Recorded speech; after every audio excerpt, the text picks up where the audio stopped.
Ich habe wohl das beste Antidepressivum bekommen, um meine psychische Verfassung zu verbessern. Aber von den erheblichen Folgen hat mir niemand etwas gesagt. Warum du aufpassen solltest, wenn du es nimmst und wie es bei mir gewirkt hat, dazu jetzt. Bevor ich das Escitalopram bekommen habe, beziehungsweise ich eingenommen habe, habe ich 4 Jahre lang ohne Medikamente herumgetan. 4 Jahre ohne Medikamente.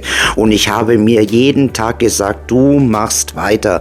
Du nimmst kein Medikament. Ich nehme kein Medikament. Ich werde kein Medikament nehmen. Aber warum wollte ich immer kein Medikament einnehmen? Nun ja, wenn man zu Menschen hingeht und sagt, hey, du brauchst Insulin, weil du Diabetes hast oder du brauchst Statine wegen dein Cholesterin etc., dann sagt man sofort, gut, ich muss es halt nehmen. Aber wir Menschen, wenn wir hören irgendwie, wir sollen Medikamente nehmen, die bei uns ins Gehirn einwirken, da machen wir immer so ein bisschen so, nee, das will ich nicht. Außerdem gibt es ja so viele Mythen und Geschichten über die Antidepressiva, dass sie zum Beispiel süchtig machen. Man kommt davon nie wieder weg. Sie verändern die Persönlichkeit und dann soll ich das auch noch nehmen und auf der anderen Seite wirst du aber jeden Tag schwächer. Deine Gedanken kreisen den ganzen Tag herum. Dir geht es so schlecht, dass es die anderen zwar nicht sehen, aber in dir innen drinnen geht eine Welt unter. Du hast Probleme beim Einschlafen, beim Durchschlafen. Du grübelst den ganzen Tag. Der Appetit geht weg, du nimmst ab und du denkst dir wirklich, die Welt geht unter.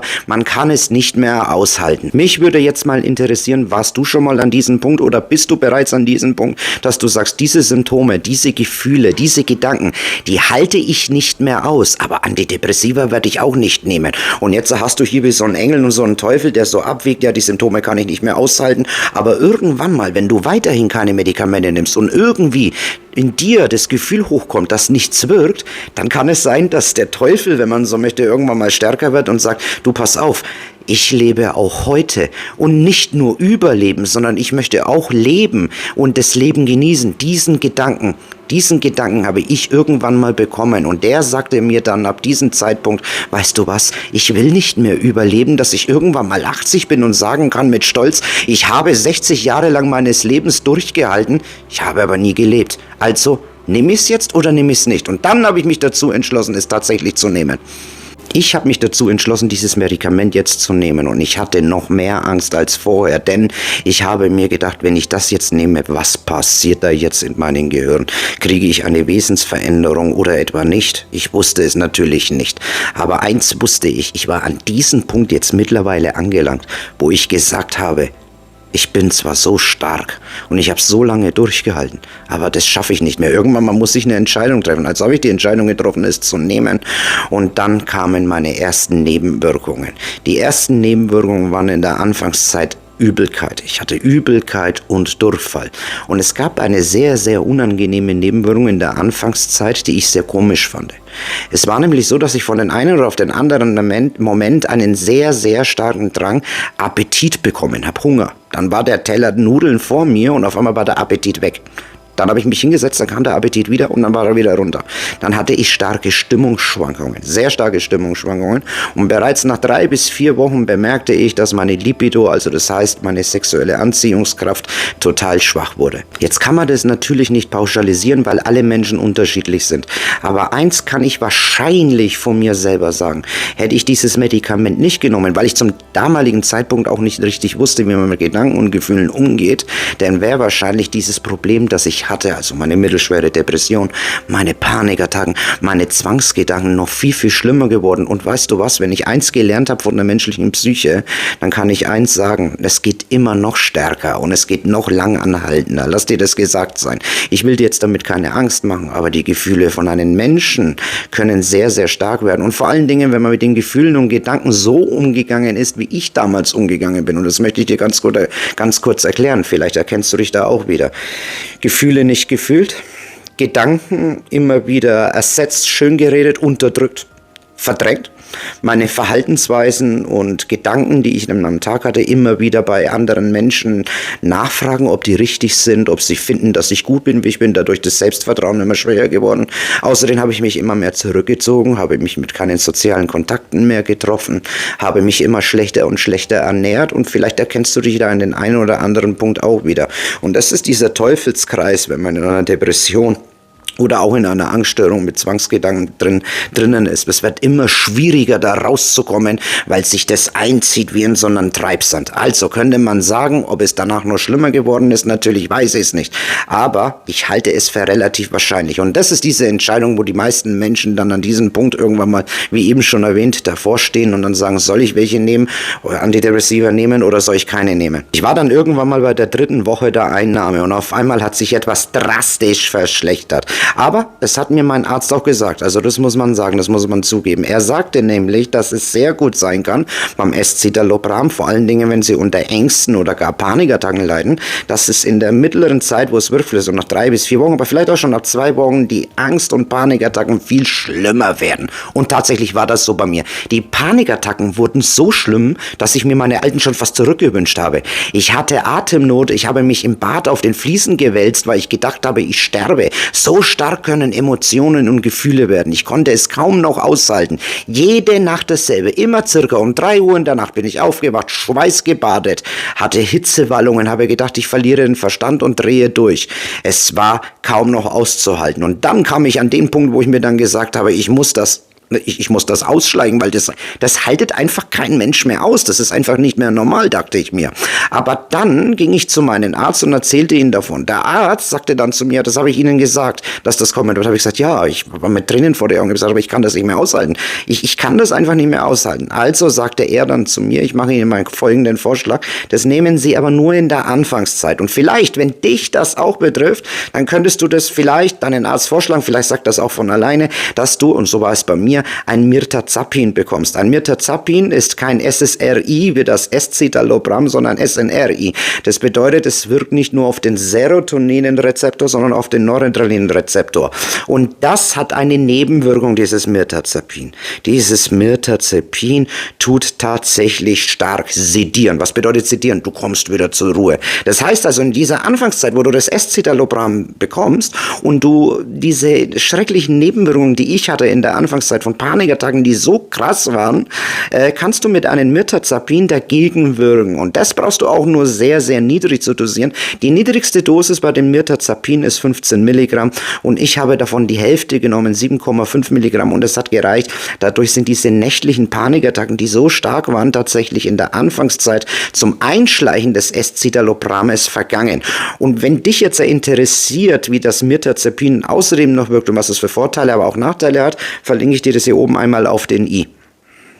Ich muss noch eins zu den Nebenwirkungen sagen, weil ich es so wichtig finde. Denn Nebenwirkungen sind ja nicht immer schlecht. Ja, Nebenwirkungen haben ja auch was Gutes. Denn man sagt ja, wenn du Nebenwirkungen in der Anfangszeit hast, dann wird das Medikament auch wirken, ne? Weil keine Wirkung ohne Nebenwirkungen und umgekehrt. Ne? Also, es hat ja auch was Positives. Nur eins würde ich dir auf gar keinen Fall empfehlen. Lass dir auf gar keinen Fall ein Tavor, ein Benzodiazepin, irgendetwas aus dem Tranquilizer-Bereich verschreiben in der Anfangszeit. Ich habe gehört, manche Ärzte machen das. Warum? Keine Ahnung, aber diese Medikamente machen sie relativ schnell süchtig nach 2 bis 3 Wochen und deswegen würde ich dir auf gar keinen Fall das empfehlen, dass du das in der Anfangszeit nimmst. Ja, also lieber dann zum Beispiel so ein Mirtazapin, das ich genommen habe, das dich dabei unterstützt. Ich muss aber als eins auch noch sagen, dass ich selbst trotz dem Mirtazapin, weil das ja nur in der Nacht, weil man soll das in der Nacht nehmen, am Tag ist immer noch sehr schwierig war in der Anfangszeit mit den Nebenwirkungen. So dass ich in der 6. Woche dann irgendwann mal an den Punkt angelangt war, dass ich gesagt habe, hey, ich glaube, ich muss das ausschleichen, weil unterm Tag ist es immer noch so schrecklich. Und ich habe auch mit den Gedanken gespielt, vielleicht mal das Mirtazapin unterm Tag zu nehmen. Aber hey, mach das bloß nicht, ja. Wenn du das Mirtazapin am Tag nimmst, dann bist du sofort so sediert, dass du gar nichts mehr machen kannst. Und du bekommst Fresshungerattacken, die du in deinem Leben noch nicht gesehen hast. Und Autofahren darfst du mit Mirtazapin sowieso auch nicht. Bei Escitalopram darfst du das, aber ich würde es vielleicht jetzt nicht unbedingt in der Anfangszeit provozieren. Gegebenenfalls sprichst du nochmal mit deinem Arzt ab. Jedenfalls habe ich durchgehalten. Und ich habe tatsächlich, und die meisten sagen, du solltest so 6 bis 7 bis 8 Wochen durchhalten. Bei 8 Wochen war immer noch nicht alles gut. Ich habe einfach weitergemacht und irgendwann mal, ab der 12. bis 13. Woche, Jesus, es wurde besser. Es wurde besser. Es wurde tatsächlich besser. Und ich bin kein Mensch, der Geld bekommt für Medikamente oder irgendwie einen Vertrag hat mit der Pharmaindustrie. Ich wäre der Letzte, ganz ehrlich. Also da habe ich nicht so meine größte Sympathie dafür. Aber was Wahrheit ist Wahrheit. Und so war es bei mir. Und das kann ich sagen. Das kann bei dir anders sein. Bei mir war es so. Du schaust dir höchstwahrscheinlich dieses Video an, weil du gerne wissen möchtest, wie dieses Medikament wirkt, was es für Nebenwirkungen etc. hat. Die Nebenwirkungen sind tatsächlich auch weggegangen. Ich konnte das Mirtazapin ausschleichen, musste es nicht mehr nehmen und konnte trotzdem wieder auch gut einschlafen. Man hatte so das Gefühl, dass die Stimmung insgesamt stabiler wird. Lebensfreude ist wieder zurückgekommen. Allerdings muss ich sagen, dass ich in der Anfangszeit, so ab der 13., 14. Woche, wo ich es dann eingestellt habe, öfters mal so das Gefühl gehabt habe, dass ich nicht mehr so richtig stark weinen kann. Ich kann aber auch nicht so richtig stark lachen. Also das war eigentlich einfach alles so ein bisschen gedämmter. Das kam aber Gott sei Dank nach der Zeit. Später wieder hat sich das auch wieder verbessert. Das war so in der Anfangszeit. Zu der Libido kann ich eines sagen. Das ging lange Zeit nicht gut. Das hat sich aber dann nach der Zeit Gott sei Dank auch verbessert. Aber auch hier muss ich sagen, das ist natürlich bei jedem ganz individuell. Also, ich muss aber auch ganz ehrlich sagen, frei von Angst war ich deswegen nicht. Und negative Gedanken, ja, die hatte ich immer noch ab und zu. Ist ja klar, man muss ja auch selber an sich arbeiten. Ja, Medikamente sind eine Stütze. Und wenn du immer noch keinen richtigen Umgang mit deiner Gedanken- und Gefühlswelt gelernt hast, dann ist das, wie gesagt, halt eine Dämmung im besten Fall und bei vielen anderen wirkt es gar nicht. So war es auch bei mir, dass ich dann weiterhin ab und zu mal diese negativen Gedanken hatte. Ich habe aber dann auch ganz viel an mir gearbeitet und ich war ja auch damals auch ein bisschen so ein Hypochonder und ich habe immer viel in Google gelesen, vielleicht kennst du das auch, und recherchiert und gescrollt und dann kam ich mal auf einen Artikel, der hat mir ja in erster Linie dann wieder sehr große Angst gemacht, weil da drinnen stand, wenn Sie Escitalopram, Paroxetin, Sertralin nehmen, unter anderem also die Klasse der SSRI, dann sollten Sie vor der Einnahme immer Ihren QT-Intervall beim Herz messen lassen. Warum, dachte ich mir? Ganz einfach, weil in seltenen Fällen diese Medikamente den QT-Intervall im Herz verlängern können und das, Vorsicht, Triggerwarnung, kann dazu führen, dass das Herz einfach stehen bleibt. Ich dachte mir, was? Oh mein Gott, sowas hat keiner mir vorgeschlagen und ich war auch beim Kardiologen nicht oder so. Und dann, was hat der Mann gemacht? Er ist natürlich prompt zu seinem Psychiater gefahren und hat ihn gefragt, ja, jetzt, was ist denn das jetzt? Ich habe das hier gelesen.